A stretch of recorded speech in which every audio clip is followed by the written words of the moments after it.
conferences or whatever. And oh, by the way, the SEC has been dominant, but that doesn't mean they will be in 10 years. You may think that it looks as if that's the trend, but there was a point when the Big Eight, remember them, used to be the dog.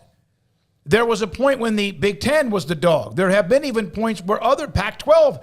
So it is cyclical, just like a division in the NFL or the NBA or somewhere else, that sometimes one division is stronger than others, and then now they go to the seedings based on just record. I'm not reading the chat room, but I already kind of feel a sense of something that kind of bothers me sometimes. Like if you say anything that's anything relatively negative about the SEC, there's like the Army comes out from behind the gates and is like, what was that? And it's so they don't play. And like after saying, oh, they play the hardest schedule and they do this and they do this and they do this and you know, just putting praise all over them, but then to point out that they play a gimme game late in the season when everybody else is playing like deep in their conference, that's a problem. Like, I mean, you don't have to defend them at every turn. Not everything can be perfect, but I noticed that that's a trend for some reason, that it's just like there's this backlash, and it's like it's not that serious for one, and for two, like there's no anti-SEC hate or anything like that. Do they not play a throwaway game late in the year? Have they not done that traditionally? They do. So I'm not saying anything that's not factual, but all right, let me ask you this. Who was the last Pac-12 team to play for the national title? Oregon. How long ago was that? That was right at the start of the playoffs. Florida State? One, yeah. No, they beat Florida State to get there. 14? Yeah, in 14. All right, when was the last, besides Ohio State, when was the last time a Big Ten team played for the national championship? And I may be someone more recently than I realize. Wasn't prepared today's pop quiz. I mean, is Ohio State, besides Ohio State, I'm trying to think. Like I'm making a point. When was the last time besides Florida State and Clemson for somebody in the ACC to play for the national championship?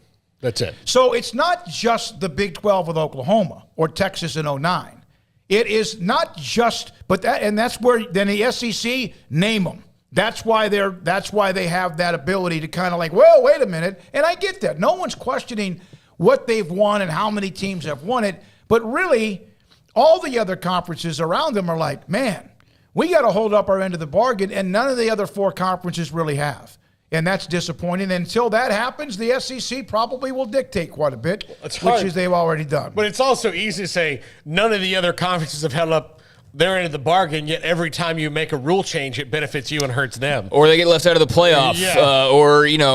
Like that's the thing. That's the thing that's such BS about this whole thing is like, yeah, they're the best, and they need to be patted on the back, I guess, constantly. Because again, back to what I was just saying, it's like you say one thing that's not like praise, and it's what? Like I get tired of talking about how great they are. Like that's been established. But yeah, TCU and Baylor could have been in a playoff. Yep. Got edged for Ohio State. Like Oklahoma State was right there knocking on the door last year. Baylor with a miraculous win. An expanded playoff, both teams might make the playoffs. So they're like right there knocking on the door, but because we only focus on the four teams that made it, you're like, oh, well, the Big 12's just outside Oklahoma. They got nothing. It's like, no, there's been several teams, Oklahoma State, Baylor, TCU, that have all knocked on the door, and because they're not in the country club, they're not let in. And so, you know, you got to take that into account as well. Yes, there's a huge disparity. Yes, there's about to be an even bigger disparity money-wise.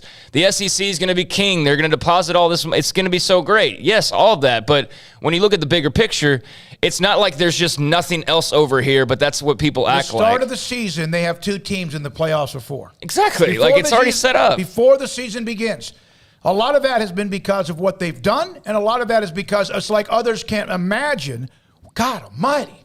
Alabama can't be in the semifinals. And look, Georgia-Bama is still going to sometimes no. Georgia-Bama is still going to be the best teams every year. Like that's not going to change. But as far as like the Big 12 and what they have or haven't done, well, they need to have a damn opportunity to be able to do it. And yes, their teams also need to, I guess, lose one less game to actually be undefeated or having like one loss that's deemed a good loss to be allowed to get in there. I mean, otherwise they have no chance because they don't have the benefit of, well, they play the toughest schedule.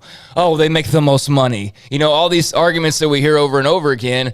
It's like, yeah, but if you let them in, maybe they would knock around somebody. Maybe they would upset somebody, but we don't know because we don't get a damn chance to see it, because if there's a spot open with the other 3 already taken up by the usual suspects, then guess what? That spot's not going to a TCU or to some random ACC team or what. It's going to go to a team that we all can basically pinpoint and pick out of a pile. And before the season even begins, when you look at the top 10, there'll be 4 or 5 teams in the SEC among the top 6 or 7.